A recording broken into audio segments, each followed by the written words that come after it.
Assalamualaikum warahmatullahi wabarakatuh. Selamat pagi semuanya dan selamat pagi semua orang yang sedang menonton video YouTube kami. Nah, di sini kami dari kelompok 4 Fitofarmaka kelas Farmasi H akan mempresentasikan mengenai materi analisis farmakokinetik dan farmakodinamik. Nah, selanjutnya berikut merupakan nama anggota kelompok kami. Dan selanjutnya akan dilanjutkan oleh teman saya. Baik, selanjutnya yaitu untuk kasusnya sebuah perusahaan farmasi sedang mengembangkan obat antiinflamasi baru. Setelah dilakukan uji farmakokinetik, obat menunjukkan Cmax yang tinggi dalam 30 menit pertama. Tetapi efek antiinflamasi baru terlihat setelah 2 jam. Studi farmakodinamik menunjukkan bahwa efek maksimal tercapai pada konsentrasi yang lebih rendah daripada yang ditunjukkan oleh Cmax.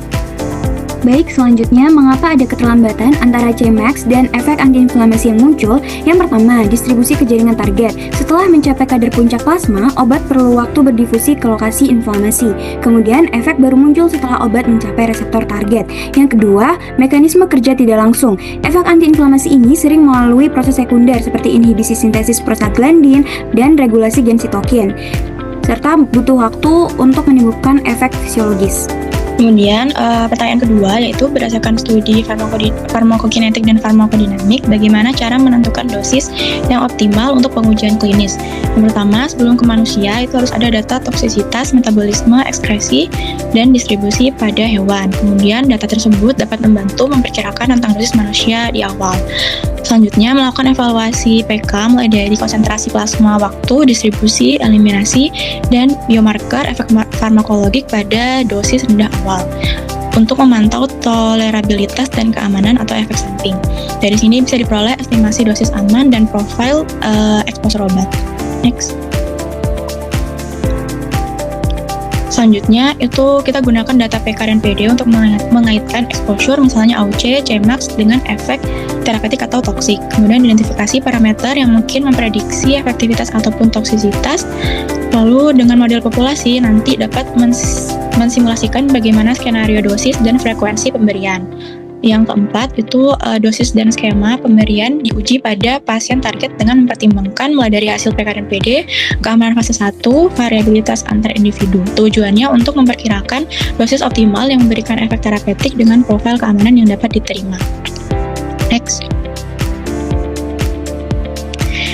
Yang terakhir yaitu pengajuan ke BPOM dan regulasi. Jadi pengajuan uji klinik harus memenuhi persyaratan regulasi dan produk yang sudah memiliki izin edar akan diuji untuk indikasi yang baru.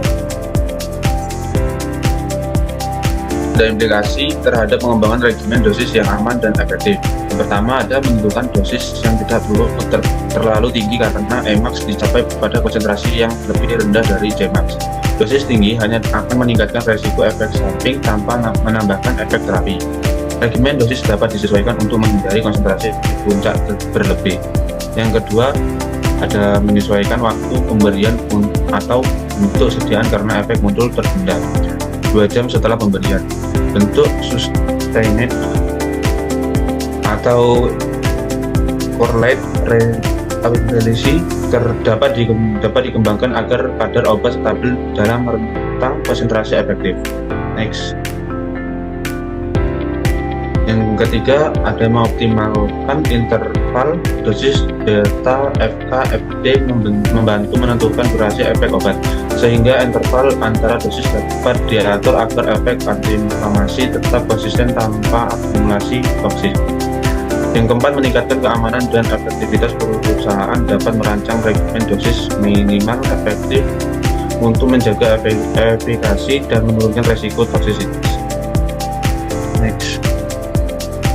Sekian dari kelompok kami yang bisa dipresentasikan. Assalamualaikum warahmatullahi wabarakatuh.